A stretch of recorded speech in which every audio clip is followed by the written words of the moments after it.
All right, take two. Now we got the sound all figured out.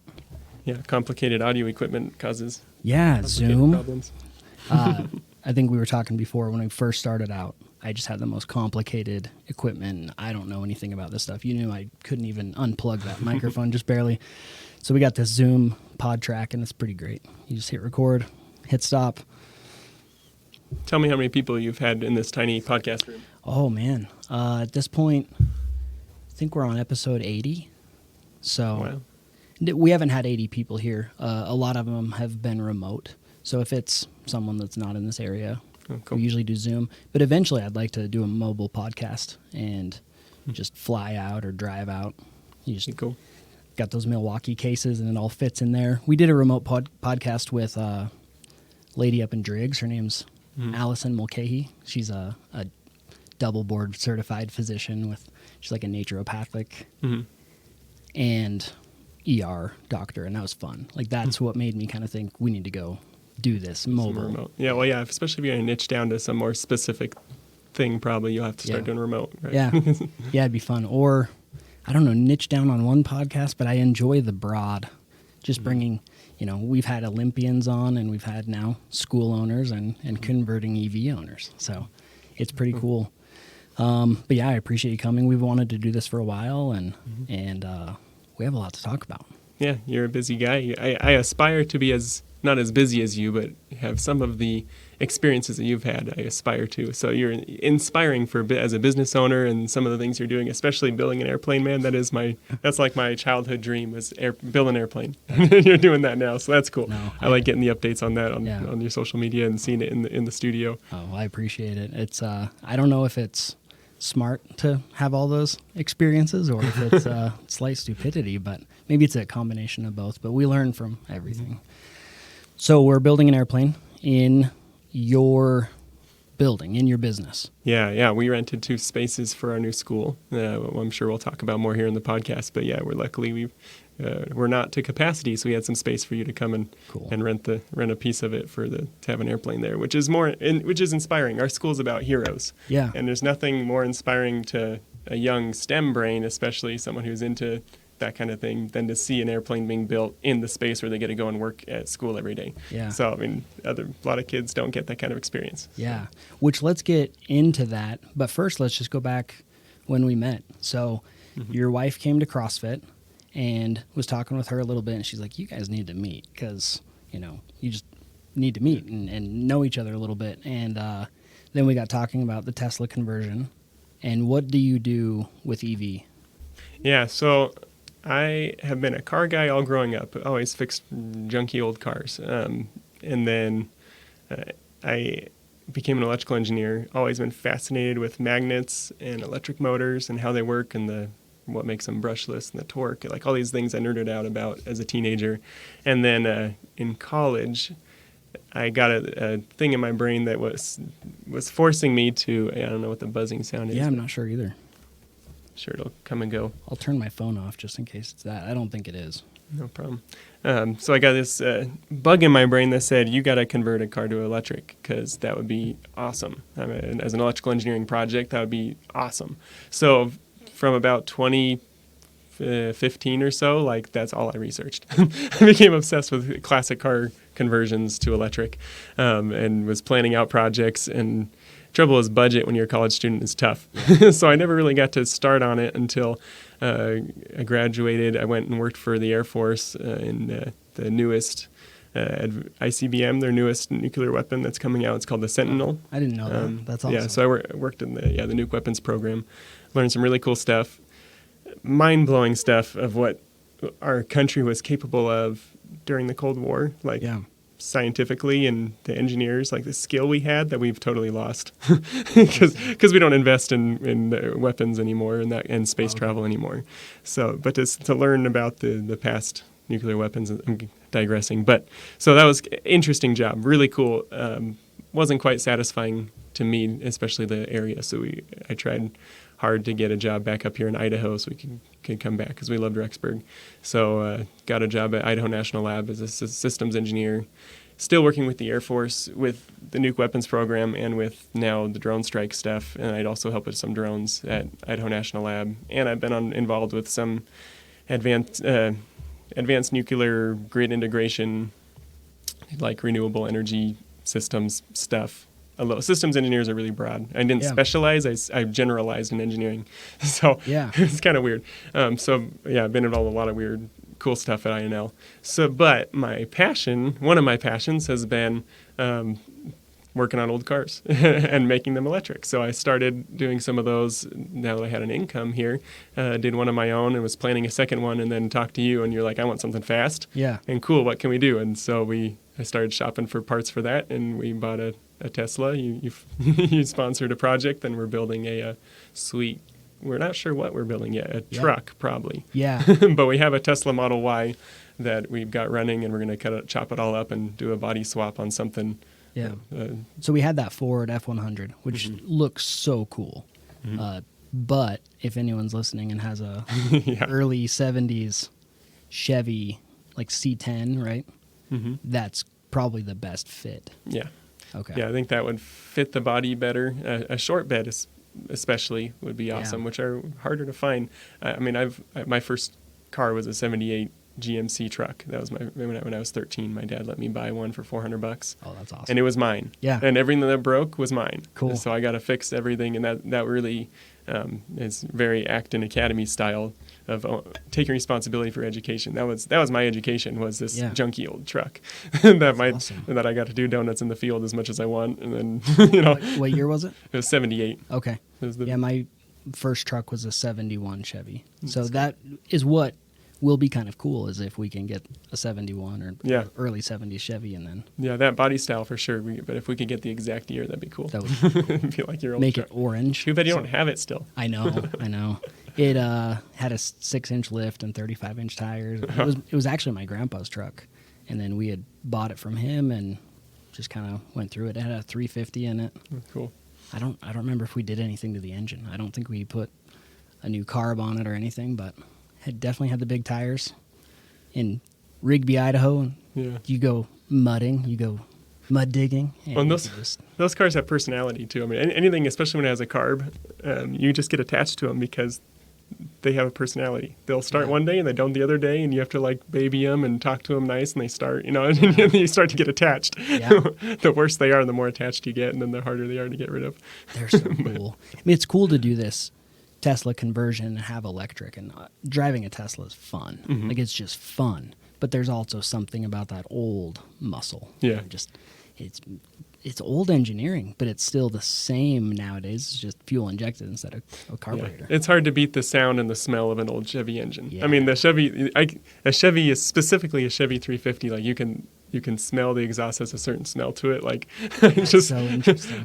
After selling my Chevy, and then we had a Chevy Tahoe for a little while in '98 or something. But I'd be walking down the sidewalk and I smell an exhaust. I'm like, that was a Chevy, and I look back, yep, it's a Chevy 350. Really, I wonder what the science is there, like some ratio of oil to burning oil. burning oil and a lot of burning gas. Oil. So with this Tesla conversion, what are we doing? What are you doing? Yeah, so my plans, and part of why I think you were excited to talk to me on the podcast originally, was I wanted to make it a business. I've been exploring the idea of EV business for a long time and being entrepreneurial. I was in a startup while I was in my undergrad. I joined a startup that was doing police body camera technology, and I actually before I graduated college, I got to be the inventor on a patent granted before I graduated, which was really cool and helped me land a lot of jobs. They don't care about your GPA and your degree that much in the real world, which is why Acton is so cool. So I've been I got a taste of that startup feel and the excitement, and been wanting to do kind of entrepreneurial stuff. So the idea was, I went through a lot of iterations of what I could do with my skills and my interests in that kind of business. I know you talk about what's that funny word, the Iyagi? Ikigai. Yeah, I'm never going to remember that word. But it's that whole overlapping of what are you good at, what does the world need, and I don't know what else is. Yeah, what makes you money, and what you're good at, what the world needs, what makes you money, and what you're passionate about. Yeah, what you're passionate about. So I know, like, the thing that keeps me, I view it as a disability almost. The engineer brain is kind of crazy. Like Elon Musk says his mind is a storm. When he tries to think about like electric airplanes, like his mind just explodes because it gets him caught up on things. Like when I start planning an electric conversion, like it keeps me awake. Like I can be awake till 2 a.m. just like figuring stuff out in my head. Like, oh, could you do this with this part? And I need a battery at this voltage. Oh, I could break the battery up and do I should get a part from this car or this car. And like I'm awake all night. Like I can't sleep. And I'm sure some things you get passionate about like that too. Yeah. But I think a lot of people who don't care about cars have it better because they don't, like, I hear a noise in my car and like my brain goes crazy for hours. I'm thinking about how am I going to fix that? What is it? I actually can like mentally see into the part of the motor or the brakes or whatever squeaking or crunching or grinding. Like I'm trying to process it. Whereas other people, like, it's making a noise, bring it to mechanic. They save hours of time and stress just being ignorant. It's cool, it's cool to see your mind, because we've been working on that airplane. And in my mind, I'm like, well, I just do what the instruction manual says. Mm-hmm. And then you come in and you kind of look at things and you're like, oh, it works like this and this. And you just have it in your mind and you've worked through it somehow very quickly. I don't know how to work things out like that in my mind. It's cool to see how things are built. As a young child, I was obsessed with how things work. I bothered my parents crazy just asking, like from age 9 to 10. I'm asking my dad, how does a jet engine work? And I was in the garage trying to build a jet engine as a little kid. So a lot of kids did video games. I did RC flight simulators, which actually the one I grew up with had a option where you could edit planes. That's cool. The airfoil, the motor, the thrust. And so I grew up doing that. And so that's why I wanted to be an aeronautical engineer was my dream. Yeah. But BYU, I didn't have that degree, and I didn't want to go to school in California where I grew up. So, for sure. That died. But I've got to do some of that stuff at INL and other places. But that was my dream. Like that's what I wanted to do. So you said you want to have experiences and do different things. You've done a lot. Yeah. I mean, you've worked that nuclear stuff. I had no idea. You were trying to build a jet engine as a kid. You own a school. You have a sweet job. Like you get to. I don't know if we can talk about what you do. No, not really. It's top secret. You get to do stuff there, and converting EV. Like it's really cool. I believe you're going to do great things. Well, thanks. So I just got to stop being so broad. I got to focus my efforts on one thing at a time. And then I have 5 little kids. Yeah. And so my wife and I had kids pretty close together, and they are a blast, but they are time killers for sure. So, and the one that has the Winnie the Pooh sweater. That is a great sweater. I wish they had one of those for an adult. I would wear it. Yeah, we should find one and get it for you. Yes. Yeah, that's gone through all our kids. They've all used That's the great part about multiple kids. Yeah, they get to wear each other's clothes. Yeah, well, our kids are close enough that if we screw up, we're going to screw them all up at once. Like some people test out on their first kid or two, but we're going to screw them all up at once because they're so close. Awesome. But we're working on it. How close are they? They're all 14 months apart, except for the last one. It was 16 months, I think.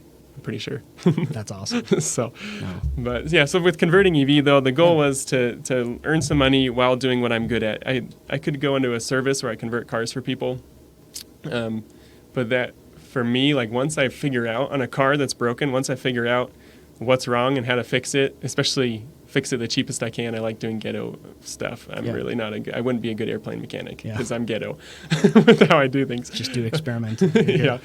But I should be a little more OCD about how I fix things sometimes. But I really like solving the problem. Like that's what excites me. I don't even want to watch YouTube how to do it. Like I want to start doing it. I will watch YouTube once I get stuck, but I want to figure it out. Once I figure it out, it's super boring to do it again. Okay. I don't really want to do it again. Yeah. So that's why with converting to electric, I want to figure out the build, and there's so much. The technology is growing so fast. The EVs that are ending up in the scrap yards are becoming more and more prevalent. The Leaf and the Volt. And now Teslas are showing up in the scrap yards, pretty common. Yeah. I mean, there's so many Teslas built. So repurposing OEM parts is the cheapest way to go. And there's a lot of people who don't have $50,000 budget for a really good conversion, which is what a good conversion would, like the base cost for Yeah. most conversions.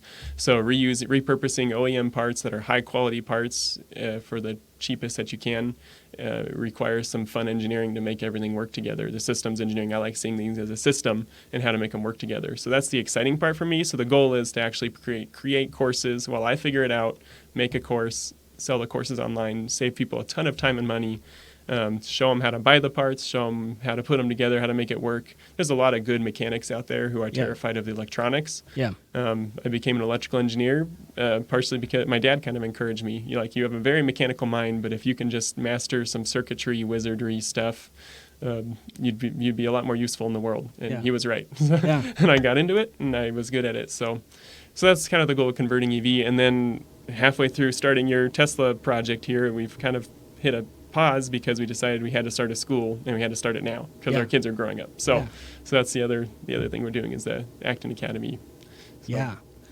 So really quick, on the Tesla, and then let's move to the school. What are you doing on the Tesla? Like, what's it going to look like when it's finished? So your Tesla, we were going to do.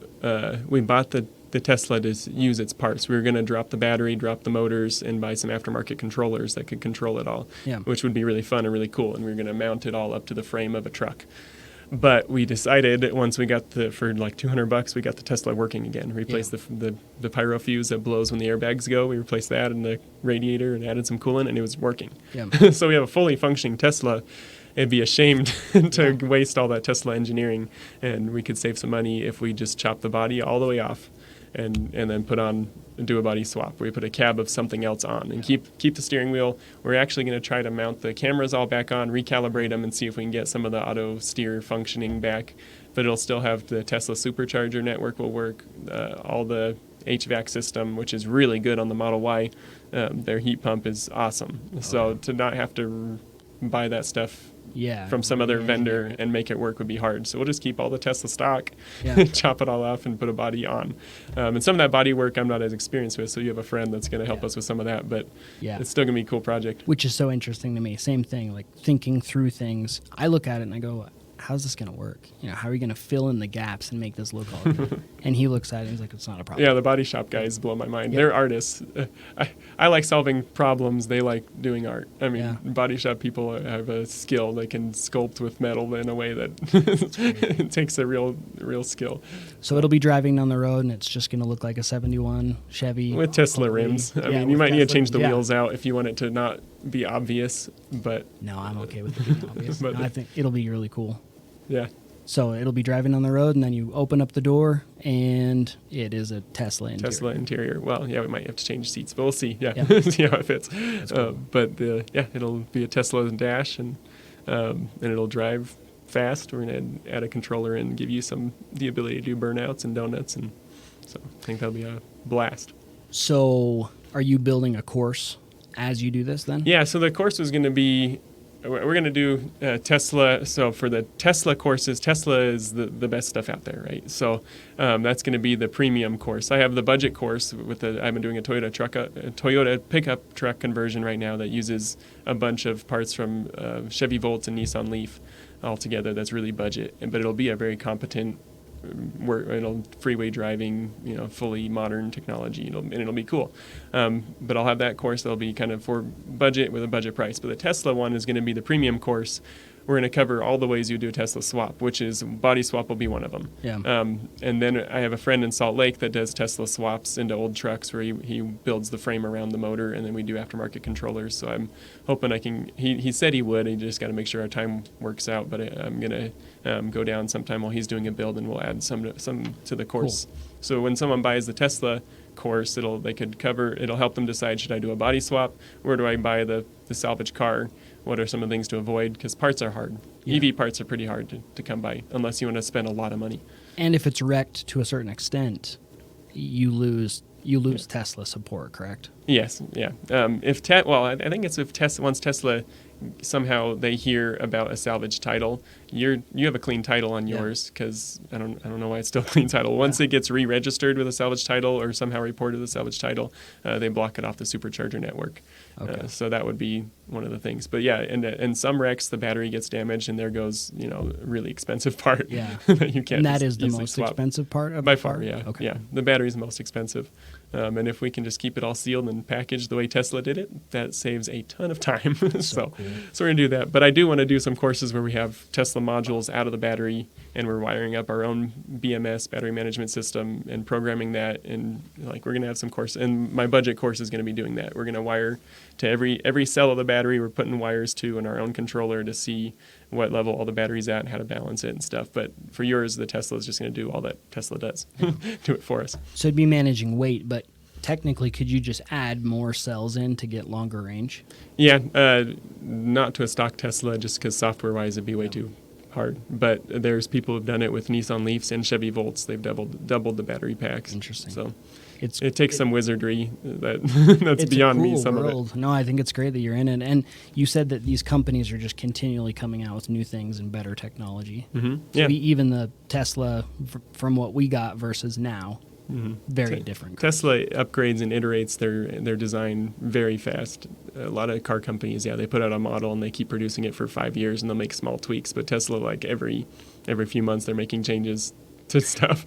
So it's hard to know what Tesla you have. Yeah. 'Cause- I wonder how that works with manufacturing and how do you change all of that so fast? and that's a lot of it is they're perfecting the manufacturing. They're bringing Okay. the production costs down is where a lot of it comes. And that's where the changes are coming in. Yeah. And you For most said of it. the motors are different now? They're I'm not sure what's in the Cybertruck, but I know they've announced a permanent magnetless, no magnets in the motor, which is what an AC motor is. Their first Teslas, the first models out were AC motors, but those produce a lot of heat. I could get all engineering on you, but they produce a lot of heat in the motor, which means you're wasting efficiency and energy, and you got to keep them cool. So then they go to permanent magnet motors, which is what the Nissan Leaf has, and those are the strongest out there. But permanent magnets are expensive, and rare earth elements they're hard to come by. So then they do a synchronous reluctance internal permanent magnet motor, which is the coolest thing out there. Say that 10 times. So yeah, yeah, SynRM is I think the synchronous reluctance motor. PM SynRM is the acronym. If you YouTube that, it's mind-blowing. It's a cool motor, and so that has less permanent magnet and more of a cool rotor design that generates no heat but has higher torque. So by generating less heat too, you're probably more energy efficient. Yeah, you waste less energy. And so but Tesla said in their last investor meeting or whatever that their next models are going to have no permanent magnets, which means they're going to be a pure synchronous reluctance motor, which is a little less torque than a permanent magnet one, but enough torque to be fast and be extremely good to the environment for rare earth elements and extremely cheap. So produced a lot cheaper. So the technology is changing really fast, and I love electric motors. They're bazillion times better than a gas motor as far as torque and performance. Batteries are the killer. So, but that's changing fast too. Batteries are changing. Yeah, I mean, semiconductor industry changes so fast, and the size, the amount of transistors they fit on a chip has shrunk a ton. I had a job offer from Micron as a NAND memory chip designer before I went to the Air Force. I almost ended up working for Micron as a semiconductor engineer. So I know a little bit about the semiconductor industry and how fast they change and how difficult the process is to produce semiconductor chips. It's hard, and it's really similar to what would go into a battery production. Okay. Except batteries are more heavy on some of the expensive elements. But I believe battery technology will progress similar speed as the semiconductor technology, which has blown up. It shrinks. Are the semiconductors, are those the chips that they're having a tough time getting right now? Yeah, semiconductor is COVID? any computer chip. Okay. Pretty much, yeah. And the semiconductors the production facilities are all based in China mostly. So that's what. And a few are moving here, right? Yeah, but they have ON Semiconductors in Pocatello, and then Boise has the Micron.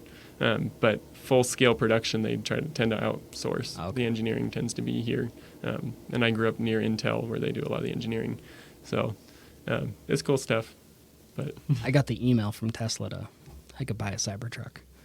I signed up for the the pre-buy 3-4 years ago. Uh-huh. I'm like, dang it, it's the wrong time. I gotta finish an airplane. Yeah. And they're a little pricier than they said they were originally going to be, but inflation. They're cool. Inflation's. I binge watch YouTube videos of engineers tearing apart EV cars a lot, and the Cybertruck is one of the coolest builds out there. One of the best. I'm not in the automotive manufacturing industry really, but from what I can tell, the Cybertruck is a total revolutionary. Like how they did everything. That's cool. And they're the first 48 volt system in a car. I mean, cars are all 12 volt. Okay.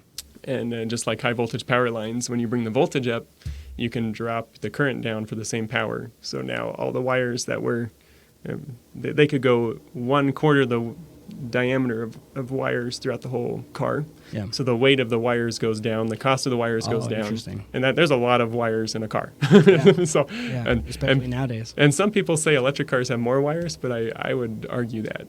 Because Really? if you've seen the wire harness for a gasoline engine, Yeah, that's true. holy cow, there's sensors everywhere. Yeah. An electric car has like 2 sensors in the motor. I mean, it has other sensors, obviously, but electric motors are really simple. So That's cool. I never thought about that. Yeah, because you've got fuel injection. Even looking at that airplane engine, which is a very simple engine, to me, there's wires everywhere. Yeah. How does this all get wired up? But it makes sense that on an electric car there would be less, and then it's just going through that battery management system, and then your controller, correct? Yep. So and for electric conversions, classic conversions, it's a lot less wiring than like an LS swap. If you do a V8 LS motor swap, like the wire harness is way simpler. So there's some mind-blowing stuff, but unless you're soldering leads for your entire battery, which I had to do for our Ford Courier truck, it was like 130 times 3. I had to solder like 400 things, and I did it all in one night, just soldering. That truck was cool. A lot of soldering. That's a fun truck. Yeah, it works. You let me drive it once. It was awesome. Yeah, it works great. It's a fun little truck. I can't drive it in the winter, though, because the battery's not heated. Oh, okay. So it sits. It's interesting that even the Tesla with heated battery, the longevity definitely goes down in the winter. Because it's got to heat the battery. Yeah, okay. It's keeping the battery warm on its own, and so that kills a lot of energy. Okay. But if it doesn't, it degrades your battery, and it's worth nothing. I mean, it'll ruin your battery pretty quick in 0-degree weather. Yeah, that makes sense. Which is Rexburg. It's definitely Rexburg. Not this year. Yeah, it's crazy. It's been nice. We were able to paint an airplane outside yesterday. Yeah. Unless you want to go sledding, December. It's been really nice. Yes, exactly. Our kids do want to go skiing, but yeah. So, what made you want to start a school? Not a lot of people in the world own a school. Yeah. Well, now that everyone's bored of electric car talk, I could keep doing it. I just looked at the time and I was like, I could talk all day on electric cars, but another thing you talk all day on is education. Yeah. I mean, education is such a personal topic to everyone because everyone has kids, everyone has their own experience going through school, everyone has opinions about how we should be educated. And so there's a lot of rabbit holes you can go down, and there's some politically charged sides of education. I mean, politics plays a role in it. So we didn't set out to be a teacher. I actually didn't intend to ever start a school. Although I had something inside of me that from a really good professor I had at BYU Idaho, an engineering professor, that really put a bug in my head too, where I thought someday I might go into teaching or education somehow. He had been a lead engineer on a semiconductor industry, and he was a lead engineer on these chips that are producing, I think he said, this is what I'm paraphrasing what I remember. He said the chips he was producing were generating the company $1 million of revenue every month. So, like, he's a valuable engineer, and he's got a really good salary doing that. So, and he says, well, one day I decided to invest my time. He said, I want to engineer something that doesn't go obsolete in 2 years. Yeah. A semiconductor chip is worthless in 2 to 3 years. You need a new laptop or a new whatever. Yeah. The new thing comes out. And so he said, well, I use these engineering skills on stuff that just goes obsolete. So he decided to be a teacher, and he went to BYU Idaho, and he invested in students, and he used engineering principles in how to help students reach their potential. And so that's where I thought, well, maybe as an engineer, I have something to offer the education world. I like seeing how things work and seeing where problems are and finding the answers to the problems. So that's where I think we had a bit of the I had the willingness to take this kind of leap. But we started figuring out for our youngest, or for our oldest, we said, well, should we educate our kids? Do we put them in public school? We're really glad we're not in California where my siblings are, because public school there is scary, right? Yeah. But as you pointed out to me before, even here, public school can be a little scary. Yeah. And then my wife started reading some of those influential education books, like Unschooling or the Thomas Jefferson Education or Sal Khan's The One World Schoolhouse.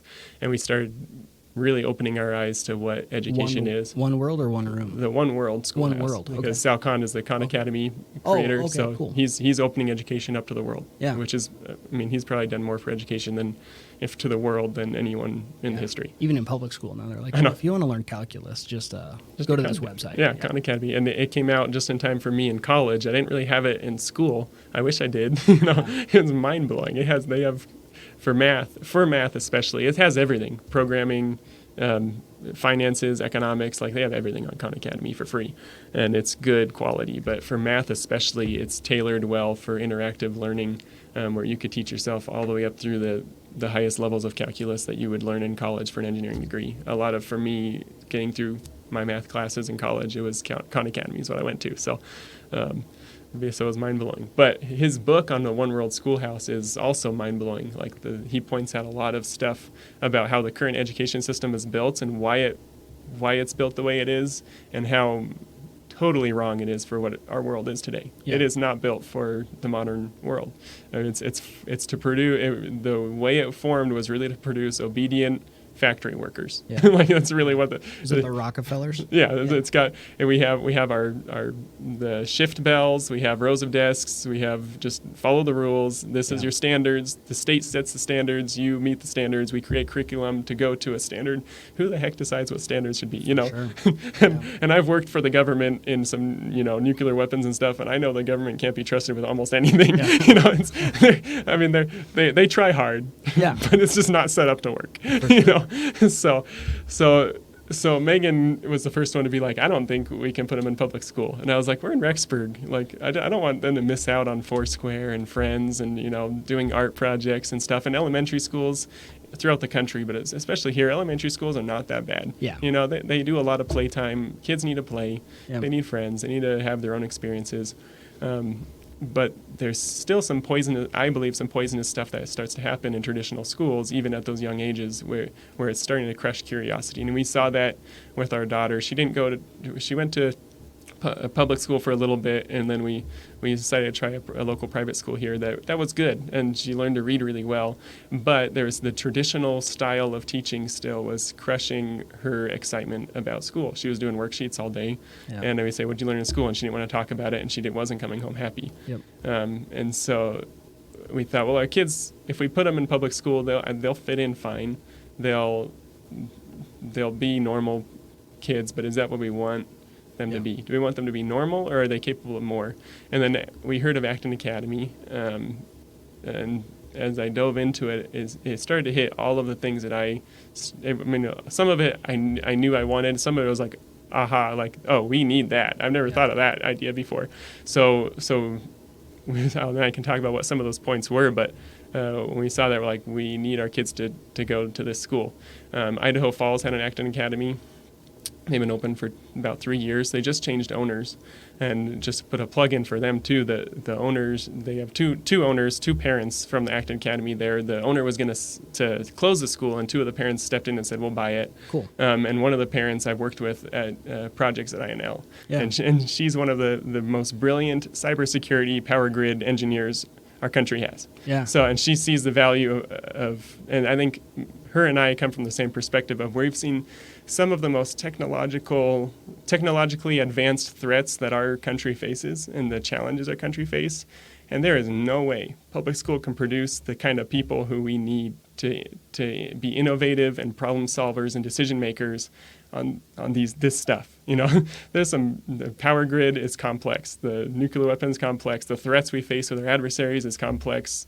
And public school, it's a miracle I'm in the job I'm in, because public school is worthless. Yeah. I don't know. I can't say that. It wasn't worthless, but it was worthless. Yeah. All of the things that made me, and I want to ask you this, like what made you capable of what you've accomplished? Is it, your experiences in public school, or what is it? Because for me, it was Boy Scouts. It was the leaders that I sat around the campfire with, these men that inspired me. There's, a roofer and a construction guy, a contractor. Like, I sat around with these men, and they inspired me. They're hard workers, and they taught me life lessons. And I pursued merit badges, and I pursued my interests, and I went camping and slept in the snow and did all that stuff. Like, that changed me more than school changed me. Then I grew up on a small farm, which not everyone gets to do. Yeah. But I had farm responsibilities put as a higher priority than homework sometimes. I remember going to school. I was a good student, and I went to school, and a teacher asked me, he said, "Why didn't you do your homework? You always do your homework." And I had some project I just didn't do, and I had a legitimate excuse. Luckily, I said my sheep got out, and I was chasing sheep all day. Yeah. Like, I had to get the sheep back in the pen. They were running off on the neighbor's property. And I spent forever looking for these stupid sheep. Yeah. And luckily I had that kind of responsibility. But the teacher was wise enough to be like, "Oh, that's kind of cool. Like, okay," and he didn't care. You have a real responsibility, and that's what I wanted for our kids. Public schools and a lot of traditional schools, and a lot of adults and parents in general, are taking responsibility away from young people. And they want to create a nice, clean environment, learning environment, sometimes a safe environment, and it's taking away the messy decision-making and the responsibility that a young person can be trusted with. They're capable of crazy things, and I think that you think similarly. You have some bright kids. I see them go by themselves on their scooters past my house sometimes. Yeah. Like, they're independent, and they make decisions on their own. So I want to hear from you a little. Like, what impacted you the most in your teenage years? Was it school? Like, were you public schooled? Yeah, public school. I would say I wasn't really impacted until my mission, but it wasn't even so much my mission. It was my brother wrote me. They weren't cryptic letters, but he was kind of trying to help me be a good missionary, but not so much like bring people to the church, good missionary, just become a good person. Just be a good person. Yeah, just be a good person. And so he would start sending me these things, what you think about, you bring about, and then the science behind it. And really, that's what got me set into this path. I figured I would go to college and become a dentist and, just get a good job and make all that work in that way, but make some good dough. And, exactly. Yeah. Then I found out, like, most dentists are depressed, and a lot of them just hate their job and hate their life. And shout out to the dentists that love their job, but exactly. But there are some. Yeah, I know what you're talking about. It would be difficult, and I mean, I think we're on the same page with the cost of college, and you take the cost benefit, and we're going to school to get a good job so that we can just pay back our school. It's a weird system, so. Kind of going down. I mean, all the books over there are, well, maybe not all of them, but monopolize your marketplace, and just what you think about, you bring about books, and just started to read Think and Grow Rich and How to Win Friends and Influence People, and just know that life could be not what I was taught in public school. It doesn't have to be go to school, get a degree. Pay your taxes till you die. I mean, I guess, never mind. Taxes you have to pay till you die. Oh, man. But, I that's a really good question. I've never thought about that. So, well, I mean, these books you have, like, are the public school, traditional schools, and a lot of what our parents' generation and some of our generation are telling people, like, you have to go to college. And then you get to college and you get a huge debt. I mean, everyone, I think, kind of agrees now. You get a huge debt. You go find a job. Hopefully, I was lucky to be able to pay my way through college and graduate no debt and have a degree that did get a good job. Like, I knew I had to get a degree that would get a job. Yeah. And so I tried to pursue a degree that I was capable of, that stretched me. But and some doctors and dentists and some degree engineers and that type of job, you need the degree. Totally agree. But but is that what you're learning? Like, I didn't learn that much. What I learned from in college was my projects, like my internship and stuff. Stuff mattered because I was doing personal projects I cared about. Yeah. And for you, you're doing these, like, you read these books and your brother's giving you, challenging questions and challenging self-development type of stuff. Like, that's where you learn from, right? So. What's never resonated with me very well is generalized knowledge. So, Henry Ford. There's a story, I don't know if it's true, but someone had slandered him in a newspaper, and then he took him to court, and they were able to kind of debate it in court. And they asked him this crazy question about history, and he's like, I don't know, but if you come to my office, I have a panel with buttons. I mean, this is back in the day when, that was a big thing. I have buttons, and if I press one of 7 buttons, it will get somebody into my office that can answer your question. Yeah. And when I heard that, I was like, yeah, we have the internet, we have encyclopedias, we have, I don't need to know all of this generalized knowledge, and I think Albert Einstein said, why would I essentially pollute my mind with generalized knowledge when it's going to take up space in my brain and I can be doing something specialized. Yeah. And that really resonated with me because, I don't need to know calculus for what I do right now. Yeah, and I don't either. Yeah. I'm an engineer, and one of my teachers literally said, so this is for RF signal or RF circuits or something. It's one of the hardest classes for electrical engineer. It's how to design circuits that are radio frequency circuits, how to make antennas, how to match impedance, crazy magical stuff with imaginary math stuff. They use those weird, I don't know. It's, if you ever want to, your mind blown, just Google Smith chart on Google. Smith chart. I think a lot of the charts they label on the top black magic. It's this chart that you use for mathematical equations for RF circuits. And my teacher said, I'm forcing you to do this problem by hand with the math once because you have to for accreditation, but you will never do it again.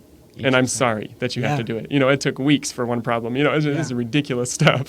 But you don't have to anymore, especially the world we're in now. So the schools are they push memorization and teaching to a test where you cram it all in, you take a test, and then you forget it all. And I was good at that. I'm a good guesser on tests. Yeah. Public school taught me how to take tests.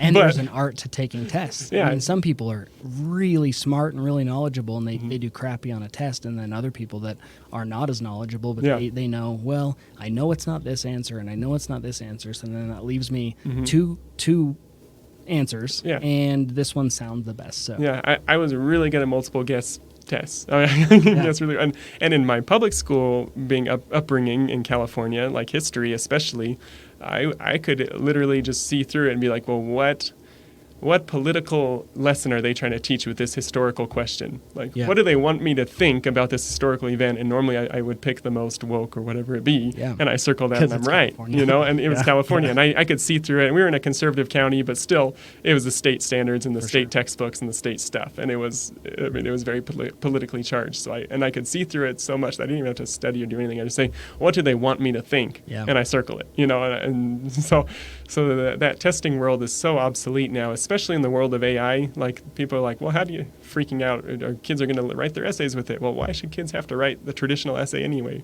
Whoever read those 5-paragraph format from, here's my thesis statement, it produces really good, really good professors and people who can do publications and really high verbal intelligence, and they reward that. But there's so many smart kids out there that are not high verbal intelligence, who don't produce super good essays, who are extremely capable in the engineering world, in the art world, in the entrepreneurship world. Like, they can create stuff that didn't exist before. And then there's some people who can just produce research papers like crazy. And I see that at INL. There's some publishers who are publishing like crazy. And in my master's degree, there are lifelong professors who are obsessed with publishing, and they were never real engineers, whereas at BYU Idaho, our professors were real engineers from industry, and I could see the difference. I'm like, well, some are useful and some are not. And I don't want to take anything away from education, because obviously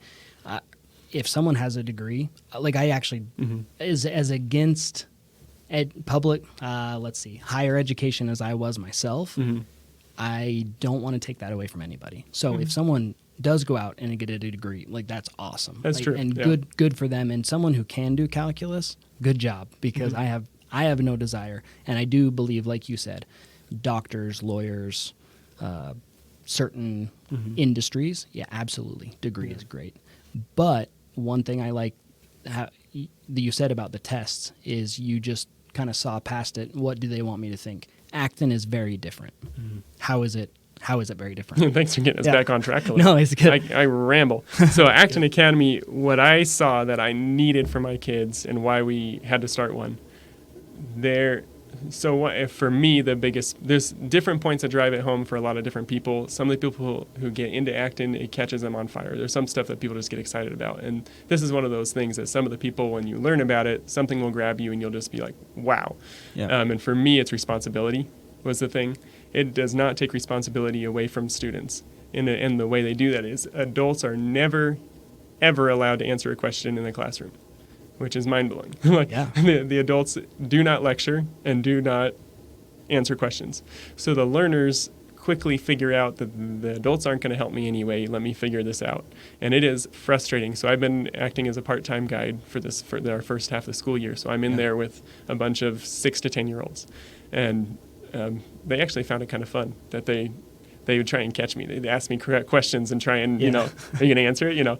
But sometimes they'd be frustrated. Yeah. And sometimes I'd be like, feel for them because the answer, I didn't provide the resource for them to know the answer. So I'd have to say, I'm sorry. And then the next day I'll have it on a board or posted somewhere, but I have to provide the resources for them to go find their answers and give them the tools to go find their answers. So that's the first thing. It keeps responsibility on them for their education. They don't do traditional grades. They have badges that they work towards, like Boy Scouts. They pick their interests and they work towards these badges, and that's how they show what they've accomplished to the world. And we have times where they can be we call them exhibitions. At the end of each session, they'll do these quests where they have either experiences with either technology or history or something else, where it's an experience that they do as a group together in a tight-knit tribe, and then they have to present that to their parents and friends. And so that's kind of where the grades step in, because grades don't mean anything anymore. I mean, you can have an all-A student that is really struggling, but the teacher just won't give anything but A's, except for the kids that won't do anything and they get all F's. It doesn't mean squat anymore. Yeah, so. And the world is probably run by C students. So. It is. the ones who wanted to find shortcuts, because that's what the world needs, people finding better ways to do things. Yeah. And the traditional education system is just not a smart way of doing things. So the C students are the ones trying to get out of that. And as long as those C students are adding value to the world and those shortcuts don't take away from anybody else, I say go for it. Mm-hmm. I sat, this is a random story. I sat next to a girl from Slovakia in high school. She was an exchange student. Yeah. And I asked her, are we lazy? Because in Eastern Europe, I mean, they were a little more intense on their education. And she says, as politely as she could with her accent, she says, you're not lazy. You just look for shortcuts. And I was like, that is the American spirit. You just look for shortcuts. So there's also something about Acton that was kind of a divine pattern for me that I felt like matched the way. I'm still kind of processing this in my head, but it matches the way that our Father in heaven, I know some of your listeners aren't religious, but many of them in our area really are. And so for me, faith is a big part of what encourages me to do things. And Acton Academy is not religious, but it's religious freedom. So we never suppress religious discussion. Yeah. And the guides don't teach, so you don't have to worry about a guide indoctrinating, but it's the students have discussions, deep discussions, and the religion can come up based on their own convictions. But for me, I have a faith that God wants us to become the best that we can be. And he is not here telling us what to do. He gives us heroes and stories of heroes that we can embody, and we put ourselves in their story. And Acton the hero's journey is huge. It's how you motivate the learners to be who they can be. You tell them, look, you are giving freedom to pursue what you want to pursue. Here's some tools. Here's some of the skills that we think you'll need, but it's up to you to become who you need to be. And you can make a difference in the world. You tell them every day that you can find a calling in the world and make a difference. And then we read stories of heroes. We read about Albert Einstein and Helen Keller. We read these little stories that talk about these heroes even at a young age. What did Albert Einstein do when he was a kid? He did not fit in school. Yeah. He was not a good student. So he couldn't spell, things like that. So they learn about these heroes, and they start to see themselves in these stories. And that's what God's done. He gives us stories, he gives us heroes, and then he gives us freedom to learn through experiences.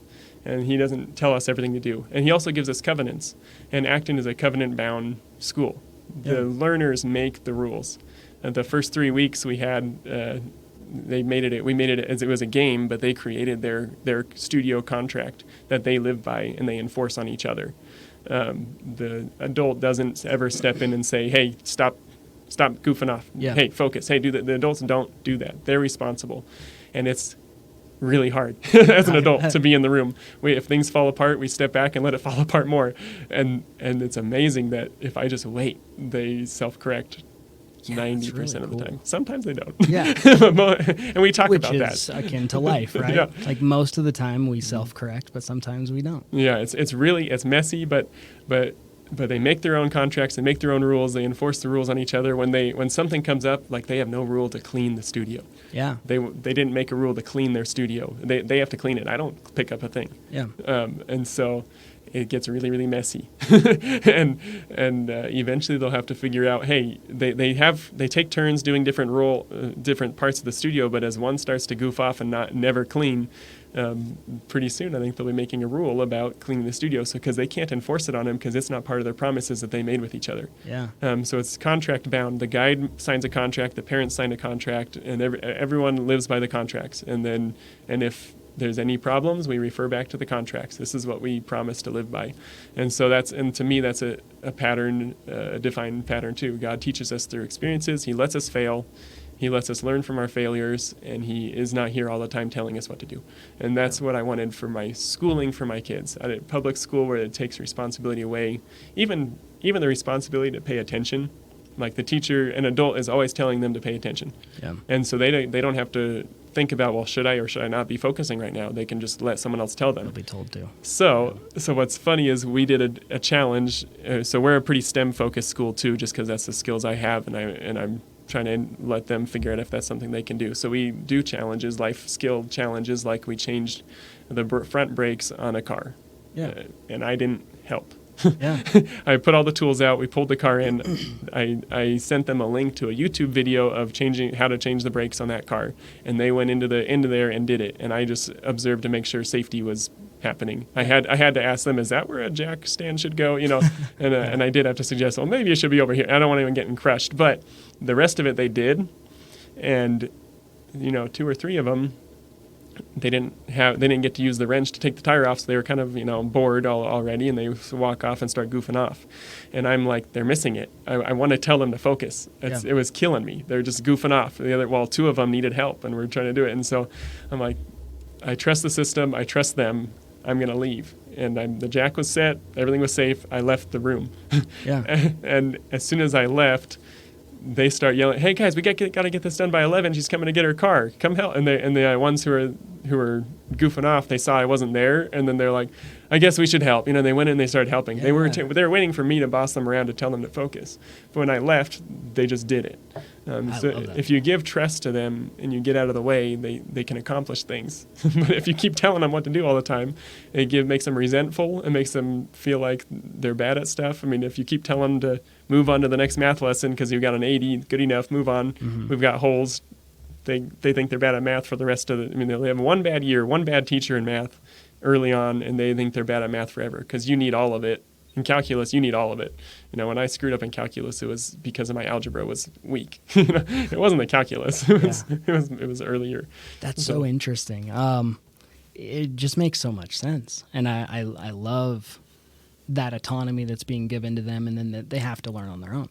That's life too. Even going to college and you show up and you get your degree and you go, well, what do I do now? I have to pay back student loans, but I don't have a job. Well, we weren't given the tools to figure it out. Yeah. Like you're giving them tools at a young age to just figure it out. Mm-hmm. And it's their responsibility. They may not get as far through math as they would in public school. They may, normally they excel at, once they hit middle school age and they know how to focus and they know how to find their own lessons. They know they're motivated by badges and their running partners and their goals. They excel most Actons 2 to 3 grade levels per year. But at elementary school age, they may not excel as fast as public school. I am not standing over their shoulder telling them to focus on their math and pushing them. But whatever they accomplish, it's theirs. Like no one else made them do it. they accomplished it. It's kind of like, I don't know if you ever did Boy Scouts much, but I did become an Eagle Scout, and I had a lot of friends that were Eagle Scouts. And the joke is, oh, mom earns the Eagle Scout, right? Because she made you do it all, and she prepared right before you're 18. Yeah, she prepared your binder. She did it all. She called all the counselors. Like a lot of moms have earned a lot of Eagle Scout badges. Yeah. So they may not become an Eagle Scout with an Acton-style mentality, but what they do become, it's theirs. If they become tenderfoot or first class or whatever, like, it's theirs. They own it. They own the success. So the Acton teachers, it's hard as a teacher because you want to invest your soul into people, and you want to take credit when they succeed, and when they fail, you feel responsible for it. But Acton owners, we have to step back and say, well, it's not our success, and it's not our failure.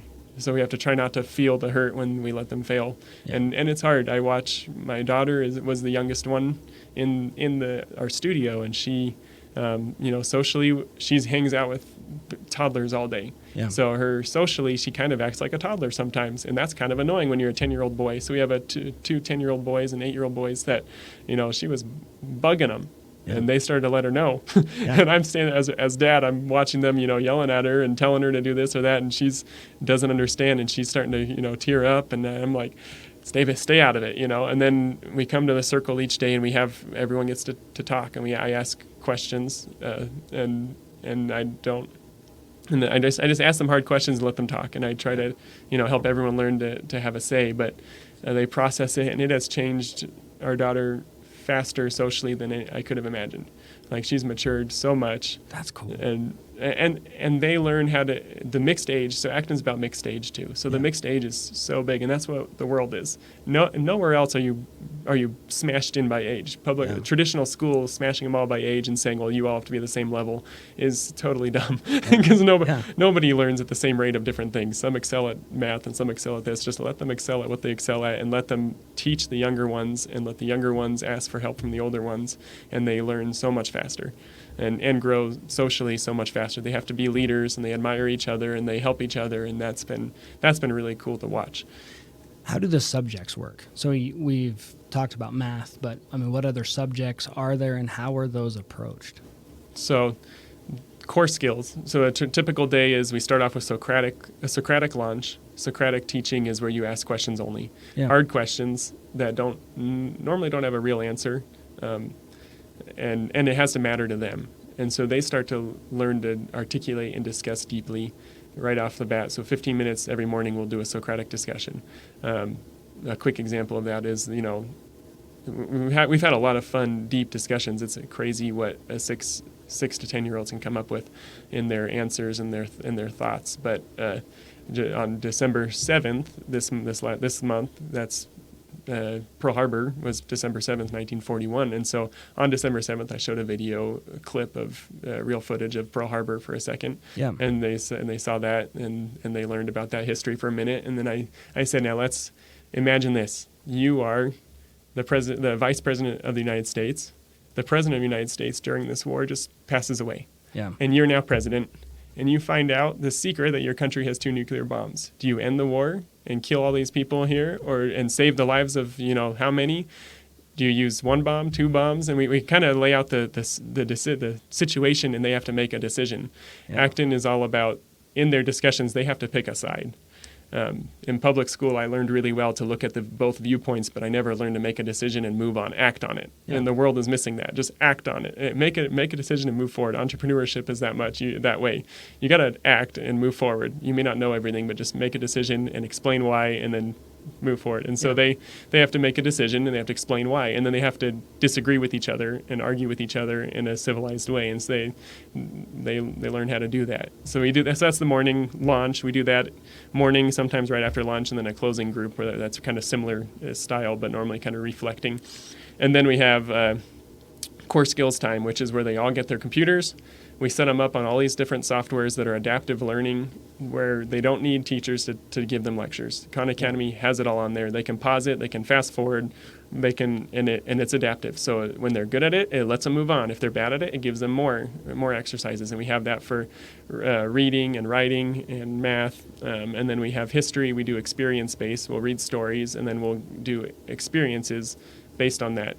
So we could go in on some of the stories, but we just finished Acton Athens Quest, where they got to relive some history of ancient Greece and learn about ancient Greece, and they had to make a yo-yo and make an abacus math calculator thing and learn how to use it, and learn about some of the Greek philosophers and have Socratic discussions on Greek philosophy topics and stuff. And and they earned coins, right? Yeah, they earned coins, and I think I told you one of our launches, our Socratic launches, it mattered to them because they all had coins. They're excited that day. They're about to spend their coins on a banquet, for a Greek banquet. And so some of them had a lot of coins and some had a few coins. And I said, so here's our discussion today. I said, imagine this. You have to pay taxes. And I said, how many do you all have? And I took the ones who had the most. I said, I'm going to take 30% of your coins. Yeah. And they were upset. And then I gave some to the lowest, the one who had the least coins. Yeah. And I didn't tell them what to think about taxes.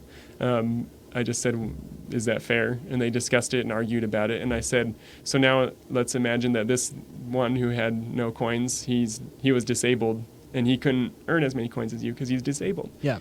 So is that fair now? Yeah. Like, should I be the one to take it from you? Should you give it to him? Should you all have the same coins? And they had some thoughts, and they've argued about it, and they discussed it. And I didn't tell them what the right answer was. It's not my place to know what the right answer is, but they have some thoughts about it now. And it's personal. What are their thoughts? They had some varying thoughts. Obviously, if the one who had less coins kind of wanted to be given coins, so and the ones who earned the coins are like, no, I'm keeping those. So they kind of stayed based on their distribution is kind of what their opinions were, which is kind of what real world happens, right? Yeah. So that was kind of fun to watch. That's cool. You just get like a whole bunch of anecdotal evidence for the world all day long, like micro. It's a mini world. It's their sacred space, and it's supposed to be where they are free to act and let real consequences happen. So it is a micro of the world. Yeah. and it turns into Lord of the Flies sometimes. but there's order. They learn lessons and they're figuring it out. So it's been really fun. And give them like book assignments. Like, do they have to read anything? Yeah. So they do the core skills time. They have their computer work. They work through those programs, and then we'll often have some free time, and then we'll do a DEAR, drop everything and read. We don't care what books they read. As long as they are loving it. They have to, comic books or whatever it is that they are into, they get into it and they read these books, and they get this time that they start to really enjoy. They sit on the beanbag and they have a little hanging swing and stuff, and they sit wherever they want and they read. And for 30 minutes, not every day, about 3 times a week. Yeah. And they start to love that, ideally they progress through all the books we have, and then we're going to start putting some of the deep classical books on the shelf. We're not going to force them to read it. Yeah. I was forced to read a lot of classical books in public school that I resented. And I didn't learn the lessons I should have, because for some reason Lord of the Flies was one of those great books I had to read. And I'm like, why the heck am I reading this? This is violent. It isn't. And so so we're not forcing him to read any of those, but we'll have them on the shelf. And one of the boys is a fast reader. He's been cranking out the Harry Potter series, cool. and so we'll have some of those deeper books there for them, and they'll hopefully learn to read through that on their own. Yeah. And then they have badges for books. They can do kind of book reports where they have to pick a great book, a book that's influenced the world somehow, and explain why it influenced the world and what lessons they learned, and that's how they earn their book badge. So that's another way of kind of getting them to think about their books and articulate to their peers about why that book matters to the world. So, and we have a list of great books, or they just have to pitch one that they claim has either won an award or influenced the world somehow. Yeah. So that's the reading, and then after lunch they have just group quests. And the quests, this starting in January, we're doing robotics and programming, where cool. They have challenges that they have to do on their own. The adults don't help, but I have to set it all up for them. I have to have everything there for them, but otherwise they have to do it on their own. That's so cool. And they take off with it. Like, I just showed them Tinkercad. It's a kid-based 3D CAD modeling software. I just showed it to them and got their account on their computer, and they just do it. Like, and I have a 3D printer in the studio. They've been printing Christmas ornaments and stuff. Like, they just love doing that. And then Tinkercad now has circuit design and modeling and programming as kind of game-based. So they're going to be doing some of that. So you don't need teachers anymore, and they need to learn how to use AI to change the world. They need to learn how to use the internet to change the world. some parents are scared about computer safety and internet so much that they hide their kids from it until they're 18. Yeah. And then they're at college, have to have a computer all day. For sure. It's better to let them fail at age 6 to 10 when their interests are a little more innocent. Yeah. Let them learn internet safety and computer habits now. Yeah. So it's very, it's Montessori based where it's learner driven, but Montessori tends to be a little more anti-computer and heavy in books. Okay. Some might do more computer, but it adapts.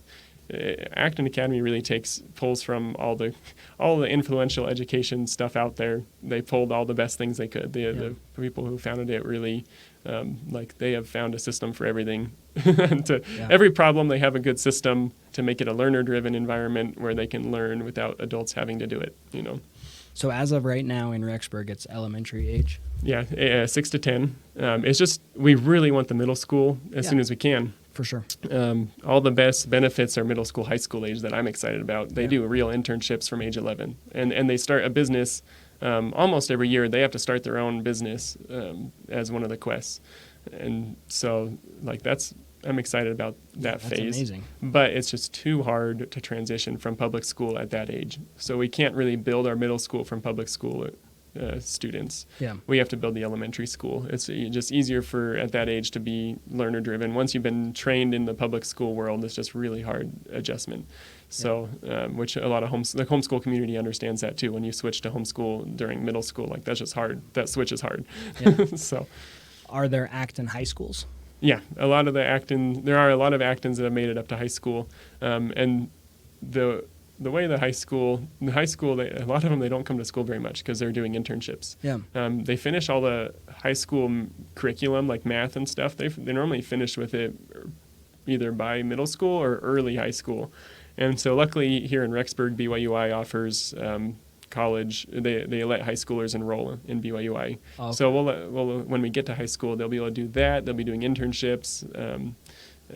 But we're not sure what it's going to look like yet. But we'll have it when our learners are that age. We'll have it. So, but a lot of the other Actons, they don't take credit for the success of the students. So it's really hard to know how they perform. But I've seen speeches and stuff from some of the graduates, and I've seen how articulate they are, and I've heard some of their experiences talking about how shocking it is as an Acton student when they first go to college and they meet their peers in college and they're incapable of making decisions. But they're like, well, how come all these people from public school can't make a decision? Yeah. They can't articulate, they can't think. It's just So and a lot of Acton graduates just go into business. They go into entrepreneurship.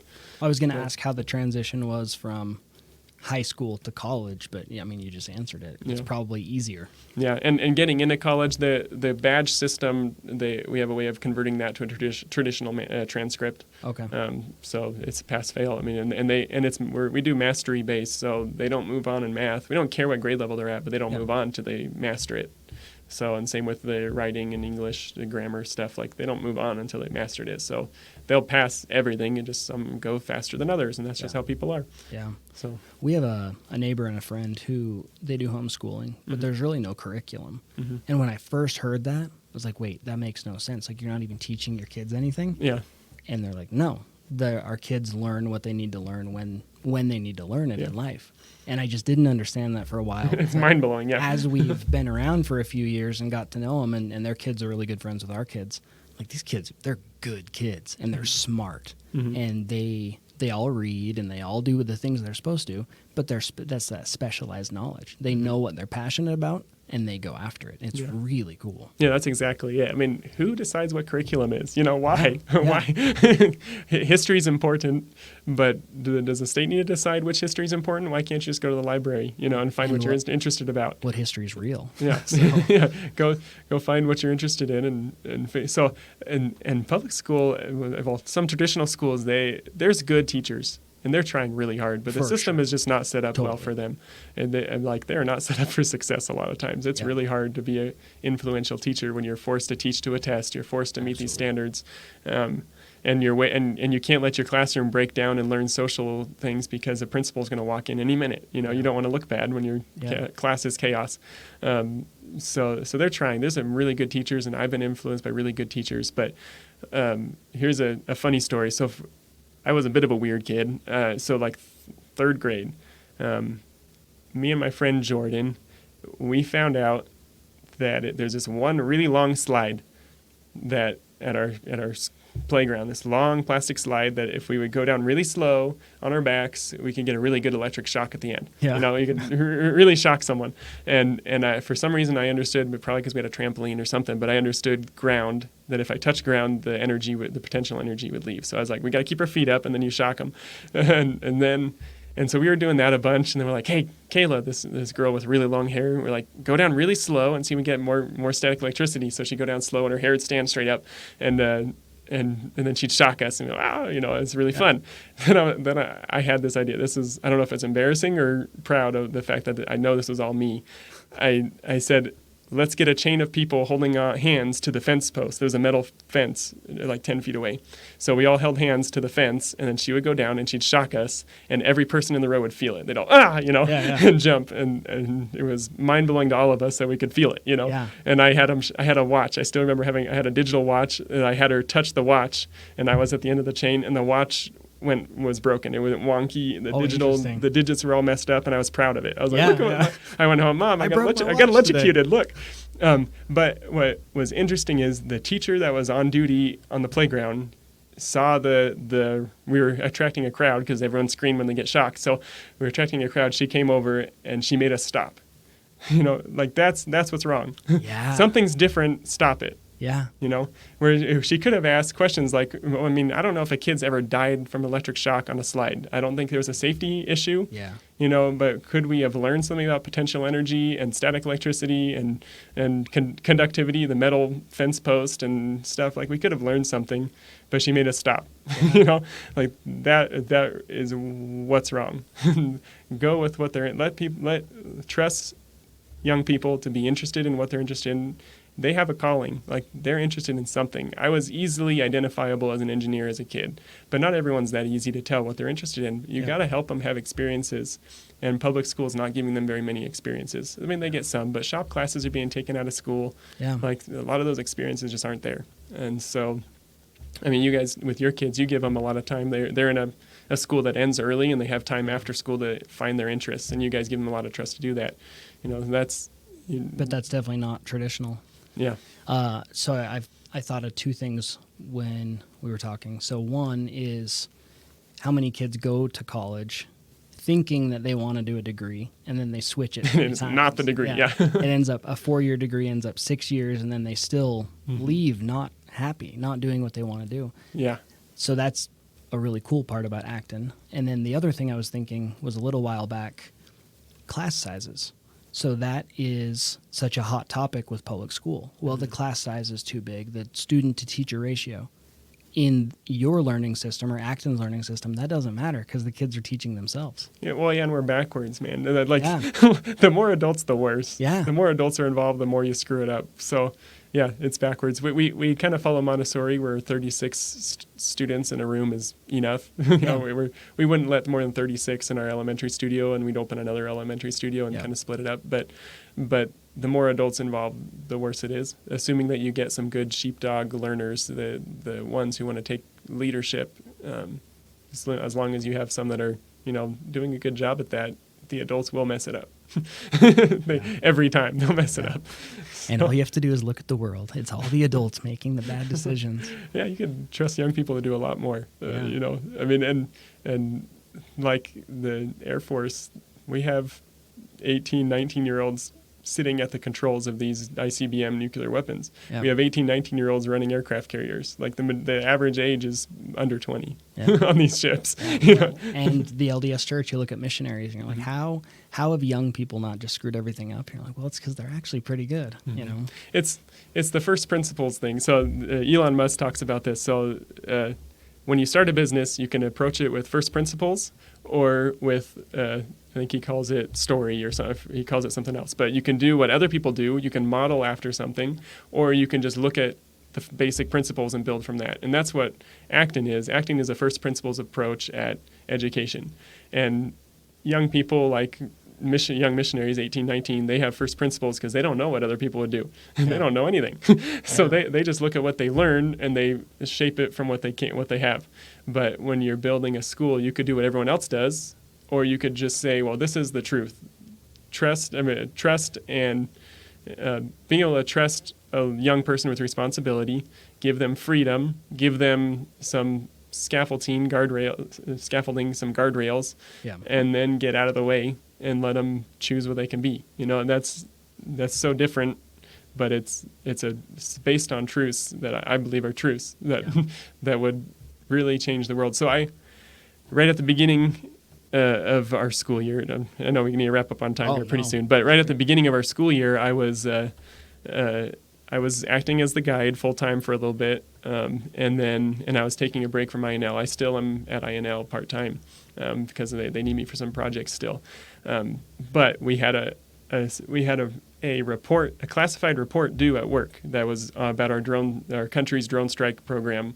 I was one of the lead analysts on doing infrastructure security analysis of the power grid wise of all the infrastructure that supports our worldwide drone operations, which was some really cool stuff. Yeah. But I had to leave our studio. Megan had to come in, find a babysitter, and come in and act as the guide for the students.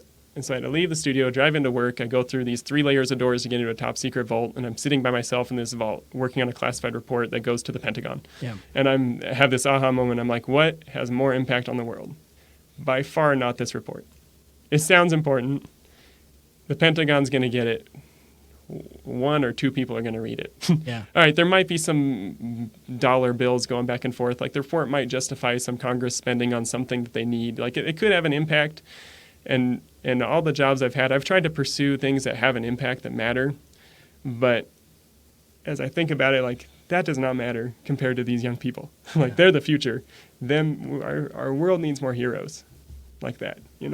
Like we could have a lot of average people who keep doing dumb things. They don't know history. They don't know how to make decisions, and it'll be the same or worse as it is. The world is so complex. We need people who can think complex and make decisions. Yeah. And so that's like these young people that was more important. And so I'm sitting in this annoying, awful vault space trying to write this report that's extremely boring. And I'm like, this is kind of lame. I should be back there. Like that's where I should be. So that's for me.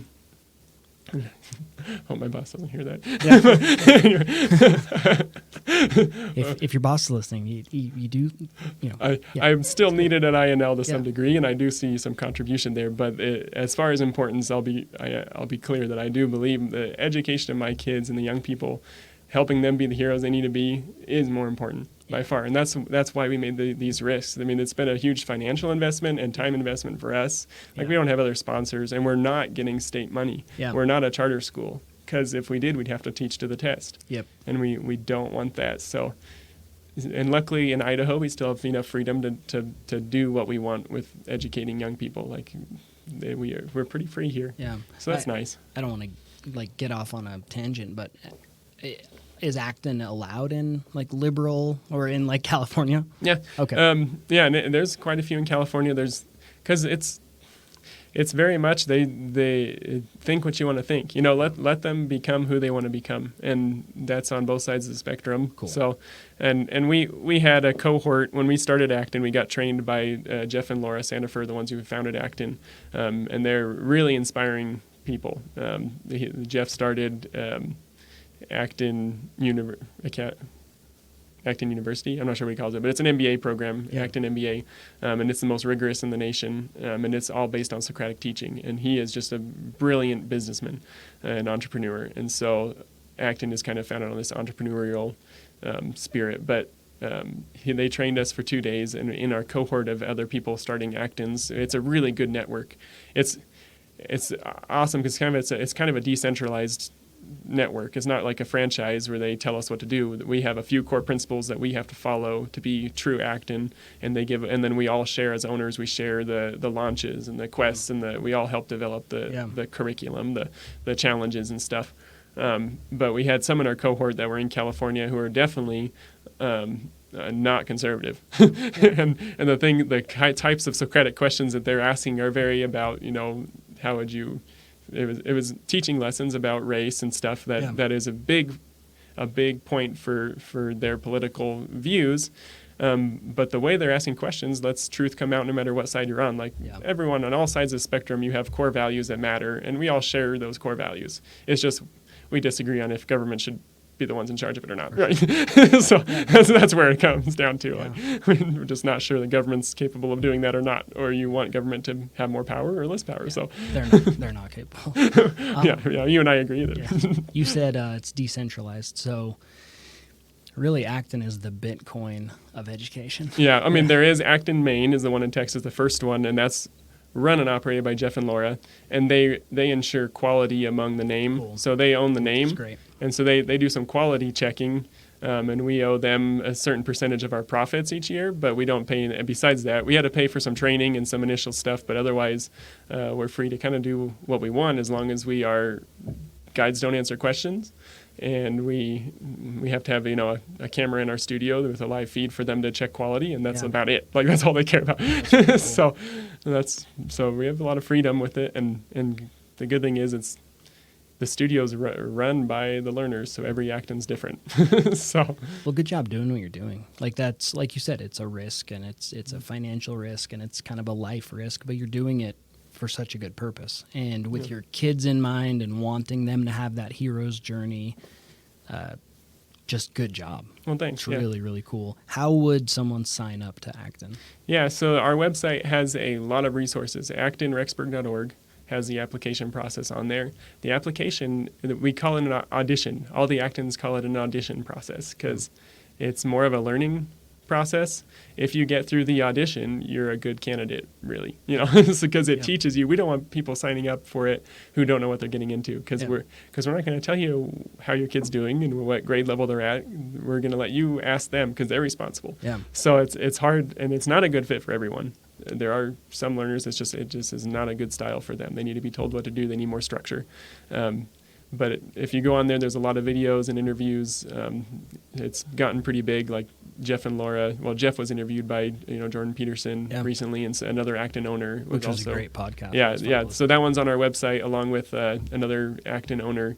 I think it's the one in Boise. It's a good one, but I think it's the Boise one. But I don't know. One of the other Acton owners was also interviewed by Jordan Peterson, and there's some other good resources there on our website. But so in the application process, first we'll just ask you a few questions to see if you're a good fit, and then we'll give you some homework where you'll learn about what Acton really means, because the parents sign a contract too.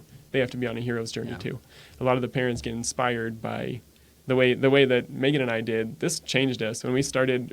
When we apply to start an Acton is actually hard, and for us to be qualified to start an Acton, we had to do some learning and changing and start our hero's journey. And we felt like we had to start the school because that's where we felt like we had to go. Yeah.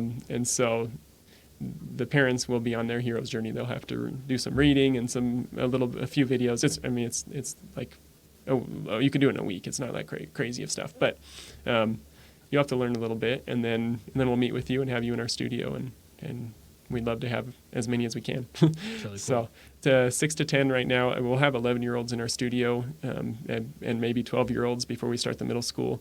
But we're really trying to accept for 6 to 10. We don't do 6 is normally when someone can read. We really look for some core reading skills because you've got to be able to do your online programs.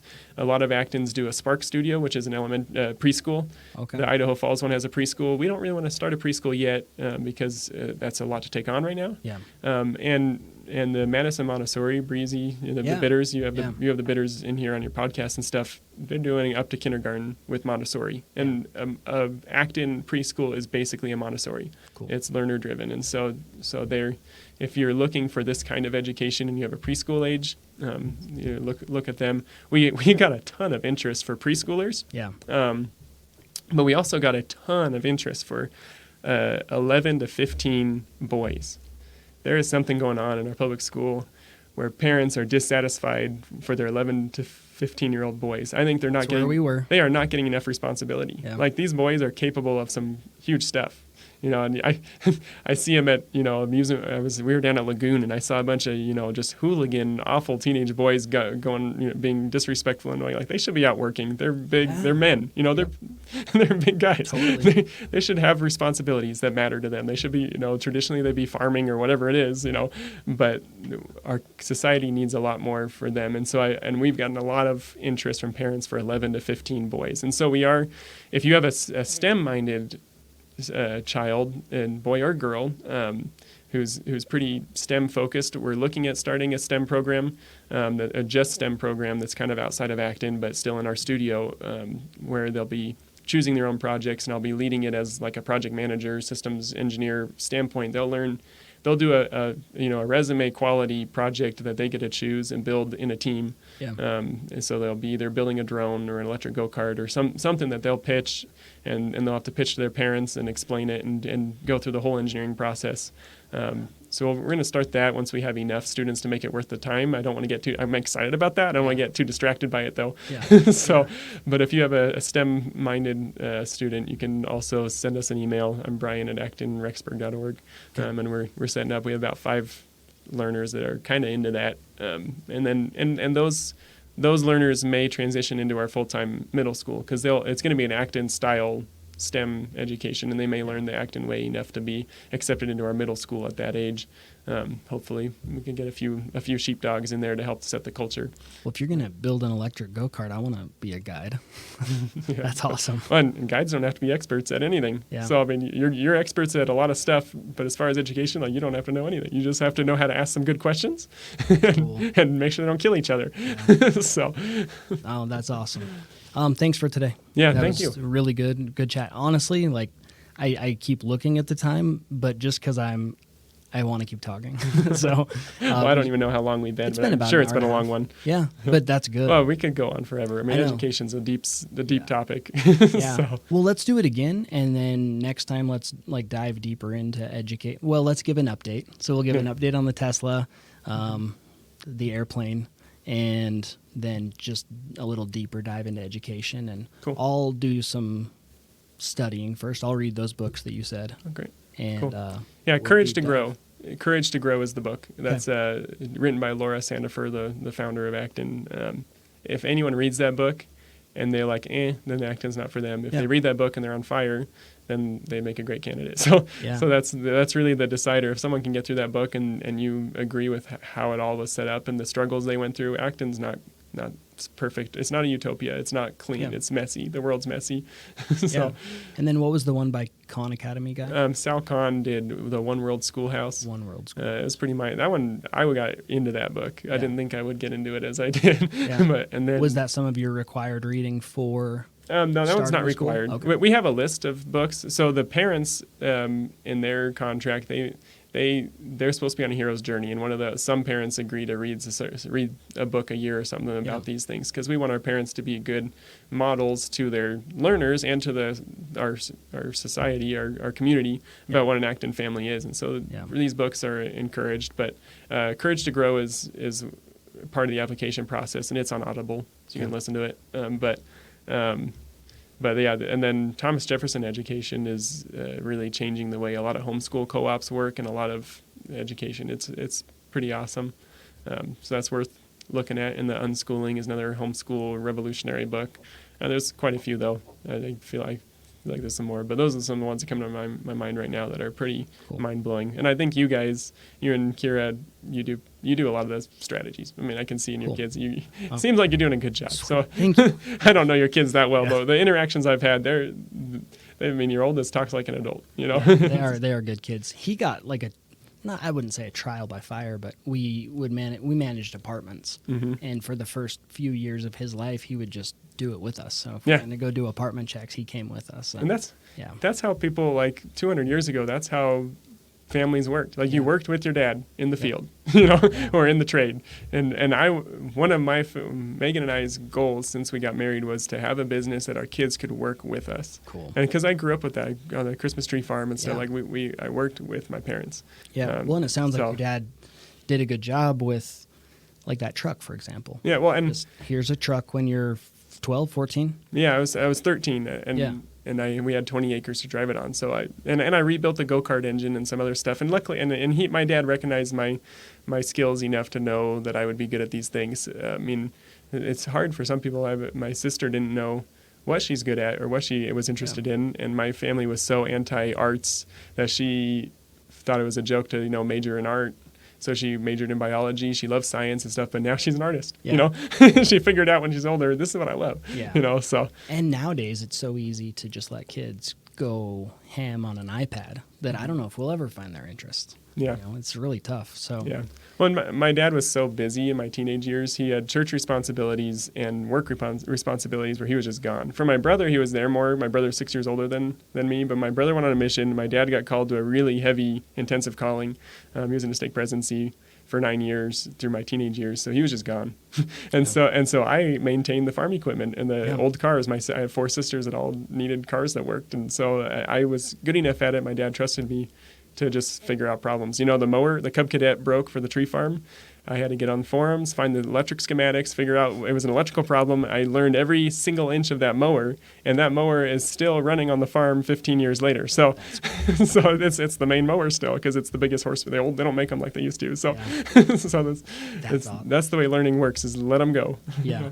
Have you heard of Philo T. Farnsworth? He's the guy who invented the television. That's in Rigby? Yeah, in Rigby. Yeah. So when you just said that story, it just reminded me, when he was 12, how old were you when you rebuilt the mower? The mower, that was probably 13 or 14, yeah. So when he was 12, the family farm electric generator broke. And they had an electrician coming and working on it, but I don't know if they ran out of money or what it was. But he said, "Dad, I can fix it." And the whole family's like, "No, you can't. There's no way." But I think they ran out of options, and he had to do it. So he fixes it at 12, finds this big love for electricity. And by the time he was 14, he had built a makeshift studio in their attic so that he could study electronics. And he would wake up at 4 a.m. because he worked on a farm, or, the family farm. So at 5 a.m. they're doing chores. So he'd wake up at 4 and just study electronics. And then at 5, he'd go and do his family chores. And then one time he's out on the farm, he's with a team of horses cultivating a cornfield. And he looks out and sees the corn rows, and he goes, "Oh, that's how a television works." Then he invents television. Or something, yeah. Yeah. It's amazing. I believe engineering, another deep end, I should save a lot of this for another podcast or something. I believe, so your passion and your interest is a calling to you, and I believe you get revelation for that. For me, engineering is a revelatory experience. Like I have answers come to me that are beyond me, and I can see it when I'm in the flow. Like I can't stop doing it. Like I'm awake all night. Like I'm getting revelation. And I know not everyone sees engineering that way. They just don't have that passion. But everyone has a passion, and every learner that comes in our studio has something that they can be like that. And so it's nice when you kind of know what it is. Although I'm a elementary school guide, so I don't know. It's the problem solving I like, the challenge. But it's interesting. Yeah, that stuff does go deep, because even it brings me back what you just said, and Philo T. Farnsworth.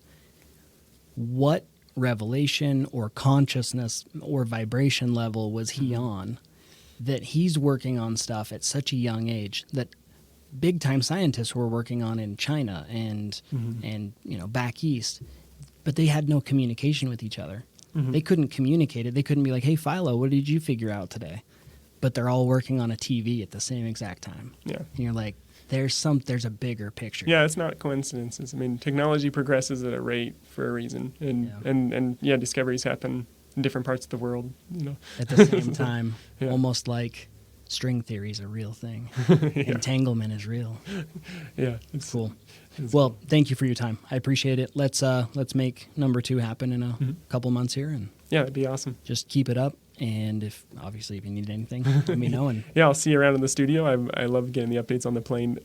Someday a ride in that plane would be awesome. Oh, absolutely. I'll go fly it a bunch and make sure we haven't messed anything first. up. But you do have to fly 40 hours. So before you can have a passenger, you have to put 40 hours. That makes sense. So here's another short example of how weird I might have been. So my first semester in college, I don't know how much I should disclose this, but the first semester in college, I had a funny roommate that was my best friend from high school. We roommate here, and he's an engineer brain for sure.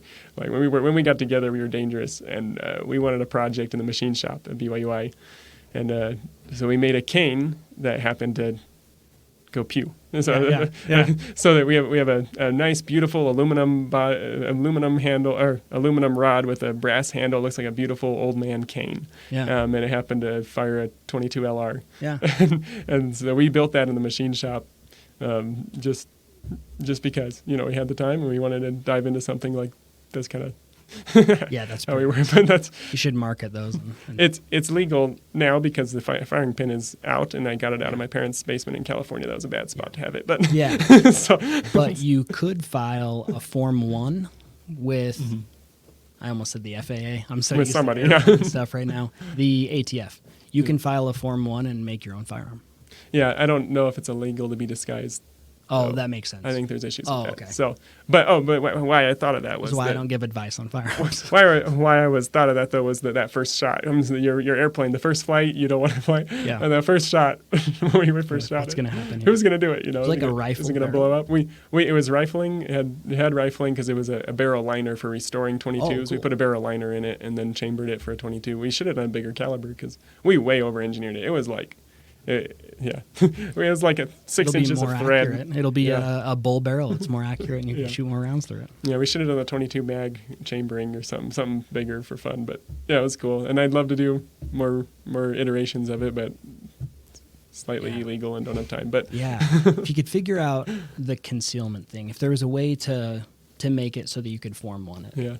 And that I learned a lot from that. I learned the machine shop all on my own, and I didn't have to do classes. Like I can run a lathe and a mill and stuff, and I searched patents on cane guns. There's a lot of them, mostly from like 1910, But yeah, because the CIA bought them. But I'd be sitting. It was like 2 a.m. My roommate and I just finished our calculus homework, and I'm laying there, and I'm like, "Hey, Ben, I figured out how to make the trigger mechanism work." He's like, "Oh, should we get our computer out and model it?" And I was like, "No, we can do it tomorrow." Like I still remember that moment. Like it's 2 a.m. Like that's what engineering's about. Is that time? Sorry, I digressed again. I love it. I'd love to see that sometime without the firing pin in it. So of course, yeah. All right. Hey, thanks. We'll see you soon. Thank you. Bye.